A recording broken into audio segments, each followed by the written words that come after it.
हाय दोस्तों, तो कैसे हैं आप लोग। दोस्तों एक और शानदार वीडियो लेकर आ गए। जल्दी से मेरे चैनल को सब्सक्राइब कर लें और बेल आइकन को प्रेस कर लें। तो वीडियो स्टार्ट करते हैं।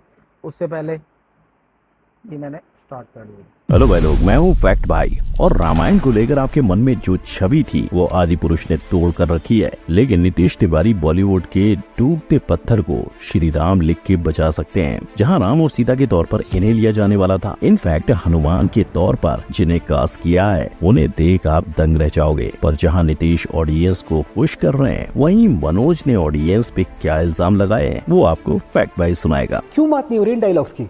इन डायलॉग्स में क्या है जो कमजोर है, क्या है जो वीक है? लेकिन कहीं बॉलीवुड अपनी पुरानी गलतियां ना दोहरा दे, और अगर ऐसा हुआ तो नीतीश की ये मूवी भारत का आखिरी रामायण तो नहीं होगी। आइए जानते हैं। राम इस नाम को सुनते ही ये छवि नजर आती है, पर ये सरलता और ये मुस्कान, क्या रणवीर इस छवि में खुद को ढाल पाएंगे? पब्लिक की माने तो नहीं। नीतीश तिवारी रामायण रचने को तैयार हैं, लेकिन रणवीर का भगवान राम बनना देख ये वीडियो एक बार फिर वायरल हुआ।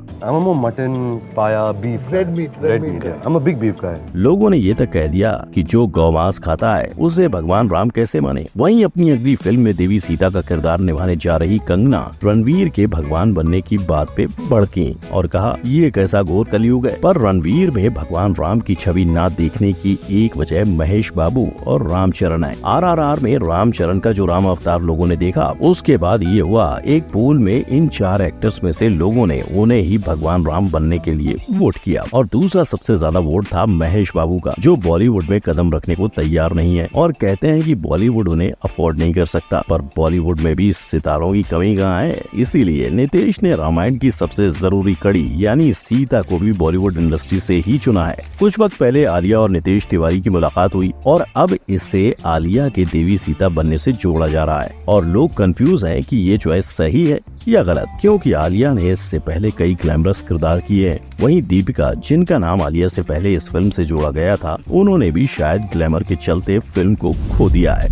या फिर इसके पीछे महाभारत है। राजा मौली की 10 पार्ट में बनने वाली महाभारत, जिसके लिए शायद वो दीपिका पादुकोण को कास्ट करने वाले हैं। पर आलिया और दीपिका इन दोनों के मुकाबले लोगों के मुताबिक देवी सीता के किरदार में सबसे ज्यादा सही चुनाव साई पल्लवी होगी, क्योंकि उन्होंने अपनी फिल्मी करियर के किरदार हमेशा सोच समझकर चुने हैं, जो खुद ग्लैमरस नहीं होते पर उनकी कहानी होती है। और ये है रावण। पिछले हफ्ते तक ये खबरें आ रही थीं, यश रावण का चुनौती भरा किरदार निभाना चाहते हैं, लेकिन उनकी टीम फैंस के नाराज होने के डर से उन्हें ऐसा करने से रोक रही है। पर अब इस पे चुप्पी तोड़ते हुए यश ने कहा है, फैंस र्यूमर्स की परवाह ना करें, मैं कहीं नहीं जाने वाला। यानी बॉलीवुड में इनका डेब्यू तय हो चुका है। लेकिन यश से पहले नीतीश ने ऋतिक को रावण के तौर पे चुना था, तो ऋतिक का क्या हुआ? क्या आदि पुरुष की पिटाई देखकर ऋतिक ने कदम पीछे ले लिए? नहीं, दरअसल ऋतिक के एक दोस्त की माने तो अब वो 2 साल में एक प्रोजेक्ट नहीं, हर साल में 2 प्रोजेक्ट्स करना चाहते हैं। और क्योंकि 2019 से लेकर अब तक यानी पिछले 5 सालों में नीतीश अपने ड्रीम प्रोजेक्ट रामायण की कास्ट तक फाइनल नहीं कर सके हैं, इसलिए ऋतिक ने और इंतजार करने की बजाय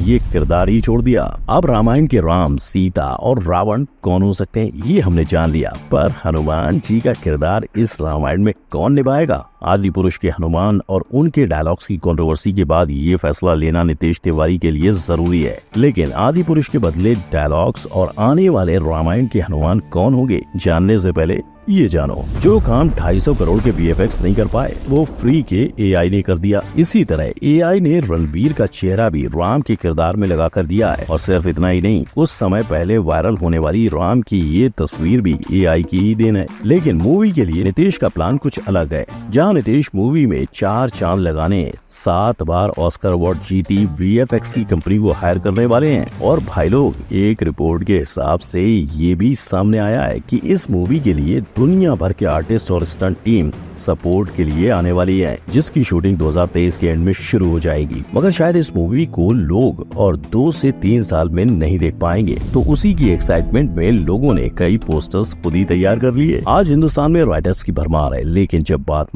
माइथोलॉजी पर जाती है तो वाल्मीकि और वेद व्यास ही सामने आते हैं। तो फिर रामायण को लिखे तो लिखे कौन? वेल, बॉलीवुड ने इससे पहले भी कई बार पौराणिक कथाओं को हाथ लगाया है। जहाँ कई मूवीज हिट गयी तो बाकी फ्लॉप। जहाँ हम जोधा अकबर लिखने वाले हैदर अली को ले सकते हैं, या फिर 2005 में आने वाली हनुमान मूवी शांतनु गणेश रोडे को ले सकते हैं। और अगर इन्हें भर भर के ऑडियंस चाहिए तो आंख बंद कर गुलजार या जावेद अख्तर को काम सौंप दो, क्योंकि आदि पुरुष की आधी कंट्रोवर्सी तो सिर्फ उसके डायलॉग्स की वजह से ही हुई है। इन सब के चलते मूवी बैन ही होने वाली थी कि मूवी के मेकर्स ने तुरंत डायलॉग्स को बदल के मूवी फिर रिलीज की। लेकिन वेट, क्या अब भी ऑडियंस इन डायलॉग से संतुष्ट हुई है? तो देखो, डायलॉग जो होना था वो तो हो चुका है, अब उसे बदला नहीं जा सकता। जिसके बारे में जब मनोज को 4 बातें सुनाई गयी तो मनोज ने गलती मानने की बजाय उल्टा लोगों पर ये इल्जाम डाला कि वो 3 घंटों में सिर्फ 3 डायलॉग्स पर ही ध्यान क्यों दे रहे हैं। इस चीज पर नाराजगी जताते हुए उन्होंने ट्वीट तक कर डाला। और सिर्फ इतना ही नहीं, लोगों को आदि पुरुष के म्यूजिक से भी असंतुष्टि रही है, जिसके लिए नीतीश तिवारी को अपने सारे कदम फूंक फूंक कर रखने होंगे। लेकिन जहाँ AR रहमान जैसे लेजेंड अवेलेबल हैं, तो आपको परेशानी की कोई आपत्ति नहीं होगी, क्योंकि उन्होंने जोधा अकबर का म्यूजिक भी काफी अच्छी तरह से लोगों को पेश किया था। कहने को जश्न बहारा है,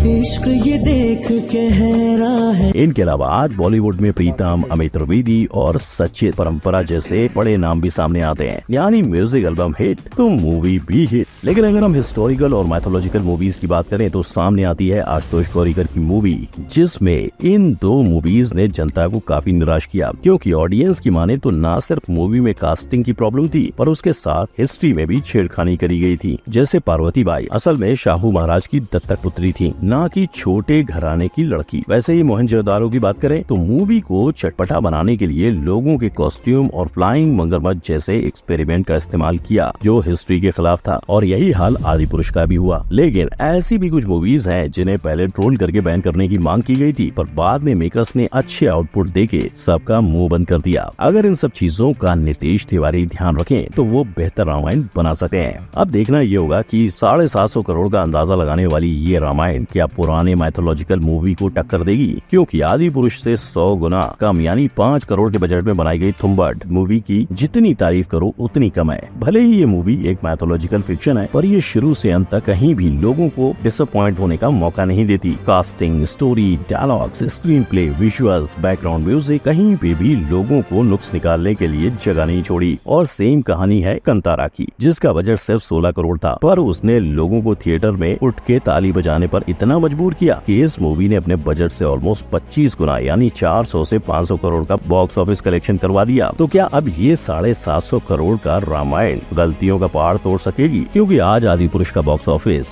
उनकी गलतियों की वजह से नीचे गिरता जा रहा है। उसी को मद्देनजर रख नीतीश को उन सारी चीजों का ख्याल रखना चाहिए जो आदि पुरुष में हुई है। शायद इसीलिए अब तक वो हनुमान किसे बनाना है इस पर सोच विचार कर रहे हैं। और लोगों की माने तो सबसे बेस्ट हनुमान फिल्म इंडस्ट्री में जूनियर NTR हो सकते हैं, क्योंकि लोग बस इतना चाहते हैं कि जो जैसा है वैसा ही दिखाया जाए और लोगों की भावनाओं का सम्मान किया जाए। जहां नीतीश के आगे रामानंद सागर की रामायण का भी उदाहरण है, जिसका आधा हिस्सा भी ऑडियंस के लिए काफी है। और भाई लोग, आपको जानना है कि कैसे बिना VFX और लो बजट में उस रामायण को बनाया गया था, तो क्लिक करो इस आई बटन पर। वीडियो अच्छा लगा हो तो लाइक, शेयर और सब्सक्राइब करना ना भूलें। मिलते हैं अगले वीडियो में। गुड बाय, जय हिंद। तो दोस्तों, ये हैं फैक्ट भाई, और अच्छी वीडियो बनाई है इन्होंने डिटेल के अंदर।